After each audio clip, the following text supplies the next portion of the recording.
All right, guys, today we're going to be taking a look at the top 10 college football quarterbacks heading into next season. We've got a ton that are going to be drafted in the first round this year, so there's been a ton of turnover for this upcoming season. Now, when making this list, I think there's like a clear top 5, and then after that, there's about 15, 20, 25 names you could throw in for those last 5 probably, but I think there's a clear top 5. Now, the order, that's up for debate, though. So let's start off with a few honorable mentions here. These are in no particular order, by the way, the honorable mentions. First off, Grayson Mccall. All right, he's a winner. He's been at Coastal Carolina for a while. He's transferring to NC State this year. I think that sets them up really well for a potential college football playoff run. He's been at Coastal Carolina. Think back to the COVID year when they played BYU in that standalone game during the middle of the week. He was the quarterback for Coastal Carolina when they were rolling that year. Next up, Jordan McCloud. All right, James Madison, quarterback last year, put up some really good stats, really good numbers. He's headed to Texas State. Texas State, that offense also puts up some really good numbers.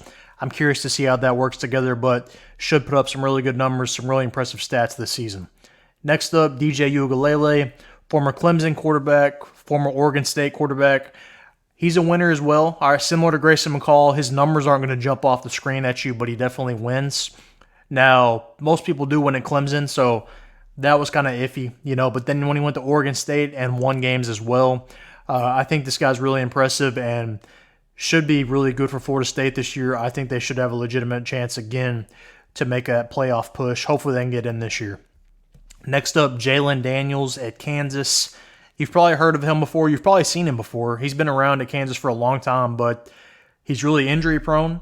But if he doesn't get hurt this year, Kansas might be able to win the Big 12. He's a really good ball player, really good quarterback. He wins, puts up some impressive numbers, really fun to watch, good dual threat guy. If he can stay healthy, Kansas might just win the Big 12. Next up, Noah Fifita. All right, he was really close to cracking this list, but he didn't quite make the cut. Did really good at Arizona this past season. I'm curious to see if he stays at Arizona. As of right now, all implications are he's going to stay at Arizona, but his quarterback, not his quarterback, his coach did leave and go to Washington. There were some rumors that he might join him, but he decided to stay. Now with the spring transfer portal, opening these next couple weeks, we'll see if he leaves. I don't think he will, but if he can repeat that performance this year, he should be on this list. Next up, Preston Stone, our SMU quarterback. Now, he got hurt at the end of the year whenever they were kind of making that push to be that New Year's Six team in the playoff, but put up some really good numbers last year. Can really air it out for SMU. He's back this year. Should put them kind of a top 25-ish team. You'll be able to see him a lot more this year now out there in the ACC.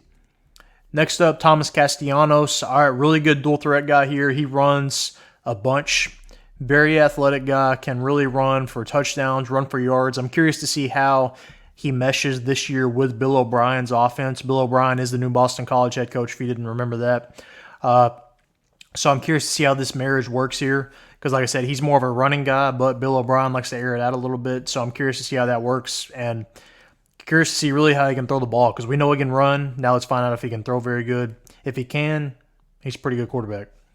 Next up, Joey Aguilar. Okay, if you don't know this guy, plays for Appalachian State. They're going to be a borderline top 25 team this year. One of the best non-Power 5 schools, in Group of 5.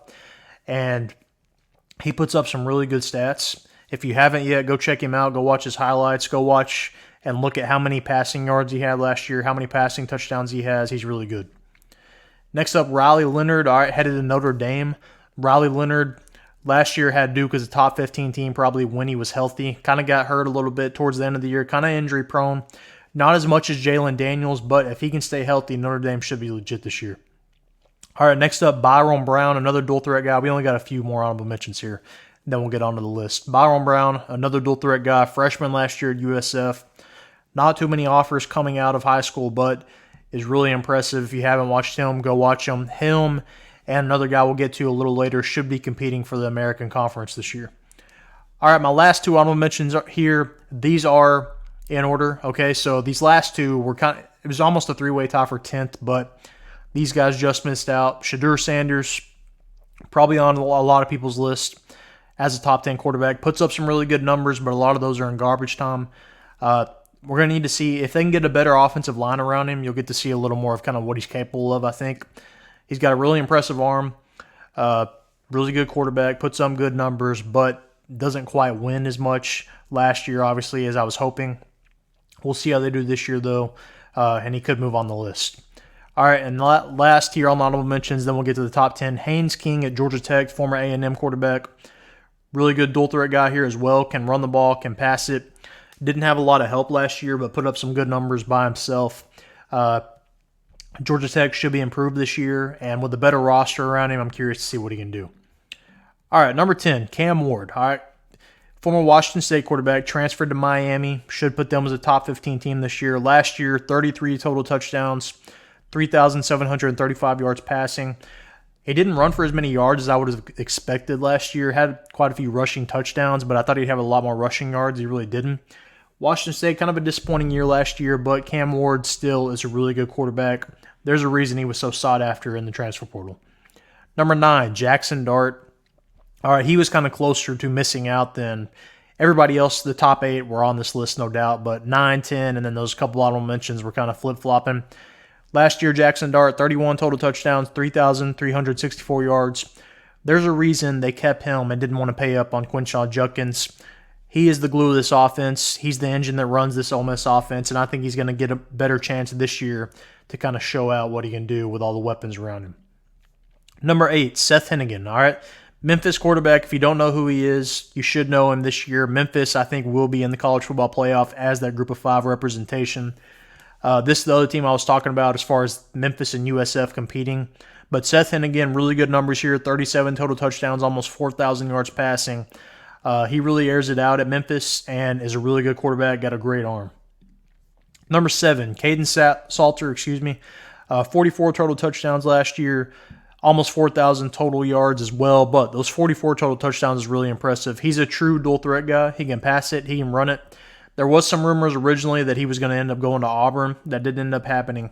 He didn't do too much against Oregon once they got to the New Year's Six bowl game, but he's a really good player. Should put up really good numbers again this year. Should be a top 10 quarterback once again. Number 6, Garrett Greene, another dual threat guy here, West Virginia quarterback. 29 total touchdowns last year, over 3,000 total yards. Not as impressive numbers as the other guys, but if you watch this guy, you know he's kind of what leads West Virginia. All right, he's kind of got a little something to him. All right, he's pretty, I don't know if cocky's the right word or not, but he's definitely got that stuff to him. He'll talk some smack to the other team, the defense. I like that. But he also can really run. In addition to throwing, he's going to take off and run. He's not as big as you would think. He's pretty small, actually, but really impressive to watch. And West Virginia, I think, could win the Big 12 this year. Number 5, Carson Beck. Okay, so now we're to my top 5. Like I said, there was a clear top 5 to me. Everybody else after that kind of hit and miss. Top 5, I went back and forth a lot on moving people up and down. Carson Beck has some of the better numbers out of these guys, but I don't know. He's going to be first-round pick, I think, but again, Stetson Bennett put up pretty solid numbers as well at Georgia. So I'm curious to see what Carson Beck does without Brock Bowers, without Ladd McConkey. And if he can put good numbers up again, he would move up to my end-of-the-year list. But last year, 24 touchdowns, almost 4,000 yards passing, which is pretty impressive. That's a lot of yards passing. Put up really good numbers, like I said, but he's surrounded with a really good group. I think you could throw anybody on this list at Georgia, and they're probably going to be a national championship caliber team, you know. Number 4, Quinn Ewers. All right, I think he has a better arm than Carson Beck. All right, he's really got a good deep ball. 22 touchdowns last year, 3,479 yards. Kind of was a little off at some points. I think he injured his thumb. That might have been the year before, but he was a little injured at some points. Loses all of his weapons from last year, so I'm curious to see if he takes a leap being the guy now or what. Okay, so, you know, he lost Xavier Worthy, lost A.D. Mitchell, lost Sanders. I'm curious to see what he can do this year, but he's got a really good arm, and remember, he's actually a year ahead. Like, he came out of high school early, so he's still technically not where he's supposed to be yet. Number 3, Dillon Gabriel. Excuse me. Dillon Gabriel, I've been really impressed when I've watched him. All right, pretty much beat Texas by himself last year. 42 total touchdowns, can really get a lot going dual threat-wise, can run it, can pass it. 3,660 yards passing last year. Didn't have as many rushing yards as I was expecting, but had a lot of rushing touchdowns. And moving over to Oregon, he's going to have even better numbers now than he did at Oklahoma. It was kind of all Oklahoma had these last couple of years. And I'm curious to see what he can do in the Oregon offense. I think it's going to be even better with him than it was with Bo Nix. Number 2, Jalen Milroe. All right, I know a lot of people probably won't have him as high on this list. I know he doesn't have the best ball throwing-wise, but he's the best athlete on the field at all times. And when the game breaks down, who do I want at the end of the day? If I've got a fantasy draft, I've got one game, I'm picking my team, who do I want going in to be my quarterback for that one game? Jalen Milroe is definitely going to be in the conversation. He's just such a good athlete. If things do break down, nobody's open, he can run the ball. I don't think he had much help last year at Alabama, I'll be honest. The line wasn't very good. His center couldn't snap. Didn't have the best weapons at receiver. I'm curious to see how he looks in the Washington-style offense with Kalen DeBoer coming over. Excuse me. I think he'll be better, improved. He already looked improved in the spring game, throwing-wise. We know he can run, but 35 total touchdowns last year, over 3,000 total yards. I'm a Jalen Milroe fan. Like I said, I know he doesn't have the best ball throwing-wise, but neither did Tim Tebow, and he was the best college football player at that time. All right, number 1, Cam Rising. All right, a lot of people probably forgot about him, and if we're talking next-level projection, these top 2 guys are not the top 2 quarterbacks. That's for certain. But like I said, if I've got to pick a game to win tomorrow, who am I going with? I'm going with Cam Rising. Now, he was hurt last year, so I'm taking his stats the year before that. 32 touchdowns, 3,000 yards.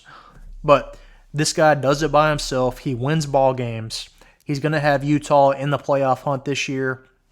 If you think back a couple years ago in the Rose Bowl, his helmet comes off in the game. He still dives for the ball, dives for the first down. Cam Rising, he's a leader.